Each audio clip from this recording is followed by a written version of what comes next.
Today we are discussing section 2.1, solving two-step equations.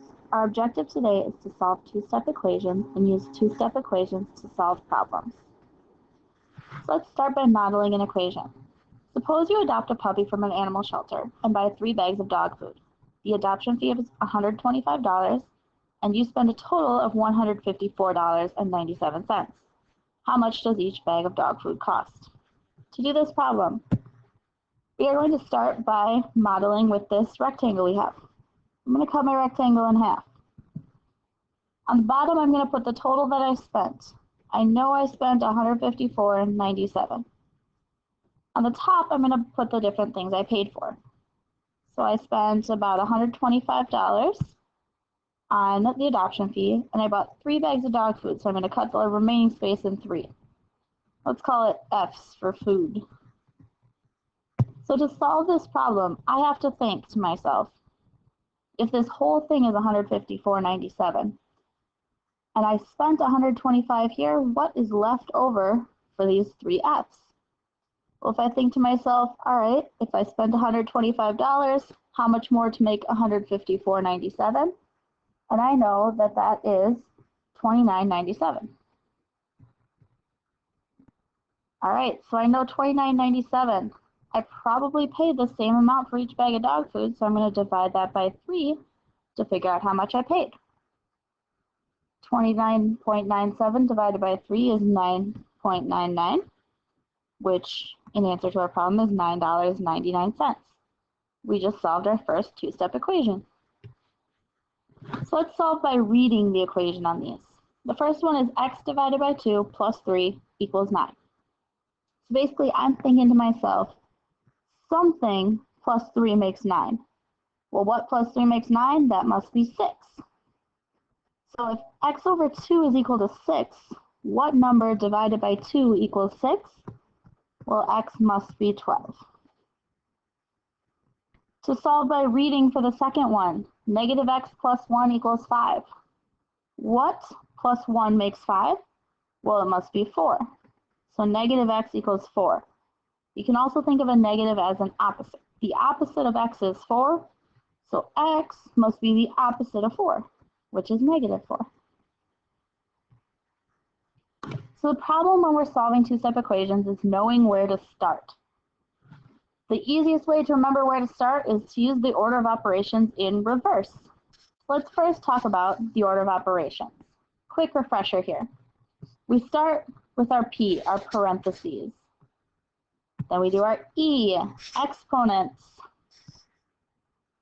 M, D, A, S. You can remember that as please excuse my dear Aunt Sally or PEMDAS. I like this representation better. Let's show you the whole thing. Because then you can think of it the true way that it is. Multiplication and division are the same step, and addition and subtraction are the same step. You go left from right. So if I only have multiplication and division in my problem, I just go left to right to solve the problem. So the inverse order of operations is what we're going to use to solve equations. We're going to undo our equation and end up with just a variable. So instead of starting with parentheses, as we do in the order of operations, we're going to start with our subtraction and addition. Oops. And then we'll do our division and multiplication, and then our exponents, and then our parentheses. We're going in the opposite order of the order of operations.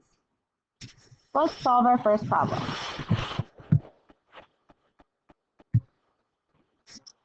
All right, to solve our first one, we are going to undo addition and subtraction first. So 6x minus 2 equals 10. I need to get rid of the minus 2 first. I get rid of a minus by adding. So we're going to add 2 to both sides. The left side is left with 6x. The right side has 12. 6x equals 12. Now I have a one-step equation. Well, 6x means 6 times x. So to get rid of times, I divide. I'm going to multiply or divide both sides by 6, which leaves me with x equals 2. To check my answer, 6 times 2 minus 2, does that equal 10? Well, 6 times 2 is 12. 12 minus 2 is indeed 10. We checked our work and it worked out. Let's look at the second one. X divided by 3 plus 1 equals 5. We're going to start by getting rid of addition and subtraction. So to get rid of a plus 1, I subtract 1. So x divided by 3 equals 5 minus 1 is 4. Well, x divided by 3, to get rid of divided by, I multiply. So I'll multiply both sides by 3. So x will equal 4 times 3, which is 12. To check my work, I have 12 divided by 3 plus 1. Is that equal to 5? 12 divided by 3 is 4. 4 plus 1 does indeed make 5. So it checks out. All right, we've got 3 on this page. 3x plus 2 equals 14. To do this problem, we want to start with getting rid of our addition. To get rid of my addition, I subtract 2 off of each side. I'm left with negative 3x equals 12. And then it's a one-step equation, so to get rid of multiplication, I need to divide. So I'll divide both sides by negative 3. So x will equal negative 4. To check my answer, negative 3 times negative 4 plus 2, is that equal to 14? Well, negative 3 times negative 4 is positive 12. 12 plus 2 is 14, which works out, and it checked out. All right, for B, we have negative x plus 5 equals 10. Start by getting rid of my adding and subtracting, so I'll subtract 5 off of both sides. I end up with negative x equals 5. Now at this point, it's important to remember that there's sort of an invisible 1 in front of the x. So to solve for x, get it by itself, I want to divide by that negative 1. That leaves me with x alone, and 5 divided by negative 1 is negative 5. Let's check. We have negative 5 plus 5 equals 10. Negative, negative. Think of it as the opposite of negative 5, which is positive 5. Plus 5 equals 10. Well, 5 plus 5, we all know, equals 10, and it checks out. And for this last one, 6 minus x equals 2. All right, let's rewrite this as addition. Before I draw my line, here we go. 6 plus negative x equals 2. Now that we have it as addition, I can reorder my problem, and it's no big deal. So now I have negative x plus 6 equals 2. This is much more in the form that we're used to, so let's solve this. Well, if I have a plus 6, I need to minus 6 first. I get negative x equals negative 4. Remember that invisible 1 there, so I divide both sides by negative 1. And x equals positive 4. To check my answer, I have 6 minus positive 4. Does that equal 2? It sure does. It checks out. All right. I want you to try these problems before looking at these solutions. All right, for the first one, it's another one where we would rewrite it. Remember, that's 10 plus negative 8x equals 26, which can be written as negative 8x plus 10 equals 26. My first step will be to subtract 10, and I'll have negative 8x equals 16. And then we will divide by negative 8 on both sides. We'll get x equals negative 2. To check my answer, 10 minus 8 times negative 2 should be 26. Well, it'll be 10 minus negative 16 equals 26. And remember, minus a negative becomes plus a positive. So I get 26 on both sides, and it checks out. For B, we can start off by drawing our wall. A minus 8 undoes with a plus 8. Plus 8. So I have negative x divided by 5 equals 10. Now here's the tricky part. That negative on the x divided by 5, remember it can kind of float to the top or the bottom of a fraction.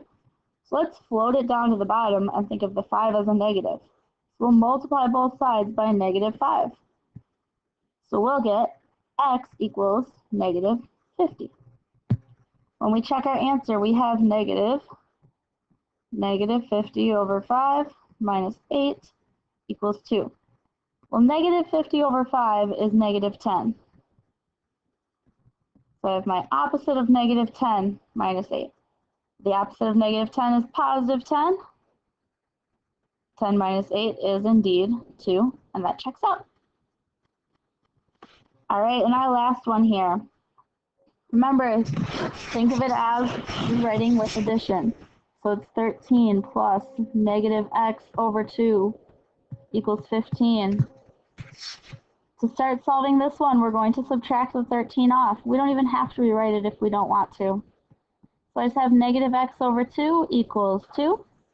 Just like that first one we just did, I'm going to multiply both sides by negative 2 because I can float that negative to the bottom. So x equals negative 4. Let's check it. 13 minus negative 4 over 2, does that equal 15? Well, 13 minus negative 4 over 2 is negative 2. Remember, minus a negative becomes plus a positive, so that is 15 equals 15, and it checks out. Your assignment is worksheet 43.